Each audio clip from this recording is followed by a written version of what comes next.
അപ്പം നമ്മൾ എവിടെയായിരുന്നു പറഞ്ഞു നിർത്തിയേ? യാ, ക്രിസ്മസ് മാർക്കറ്റ്. ഞങ്ങളിവിടെ എത്തിയപ്പോഴേക്കും ഇവിടെ തൃശ്ശൂർ പൂരത്തിന് അത്ര ആൾക്കാരുണ്ടായിരുന്നു കേട്ടോ. പക്ഷെ അതല്ല അതിൻ്റെ ഒരു ഇവിടുത്തെ ഈ ഒടുക്കത്തെ വിന്റർ ഡിപ്രഷന് ഇതൊക്കെയല്ലേ എല്ലാവർക്കും ഒരു ആശ്വാസം.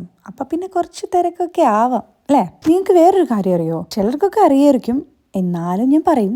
ഈ ക്രിസ്മസ് മാർക്കറ്റും ക്രിസ്മസ് ട്രീ ട്രഡീഷനും ഇതെല്ലാം സ്റ്റാർട്ട് ചെയ്തത് ജർമൻസ് ആണ്. അതുകൊണ്ട് തന്നെ these people are serious about Christmas celebrations. ഇവിടെ വന്നാൽ പിന്നെ ഇങ്ങനെ ഗ്ലൂ വൈൻ കുടിക്കാതിരിക്കാൻ പറ്റുക.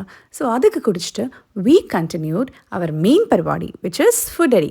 ഈ ടൈം ആയി കഴിഞ്ഞാൽ ഇവിടുത്തെ എല്ലാ സിറ്റീസിലും ടൗൺസിലും ഒക്കെ ചെറുതും വലുതുമായിട്ടുള്ള ക്രിസ്മസ് മാർക്കറ്റ്സ് ഓപ്പൺ ആയി. ഇവിടെയൊക്കെ ഓരോരോ സ്ഥലത്തെ ഫേമസ് ആയിട്ടുള്ള സാധനങ്ങളുടെ സ്റ്റോൾസ് ഉണ്ടാവും. അതല്ലാതെ എല്ലാ മാർക്കറ്റ്സിലും ഓൾമോസ്റ്റ് എവറിത്തിങ് സിമിലർ ആയിരിക്കും. പക്ഷെ എത്ര സിമിലർ ആണെങ്കിലും ഇവിടെ വരുന്നത് ഞങ്ങൾക്ക് ഒരിക്കലും മടുക്കാറില്ല കേട്ടോ.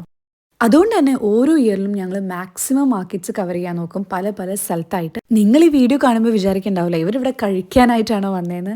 യെസ്,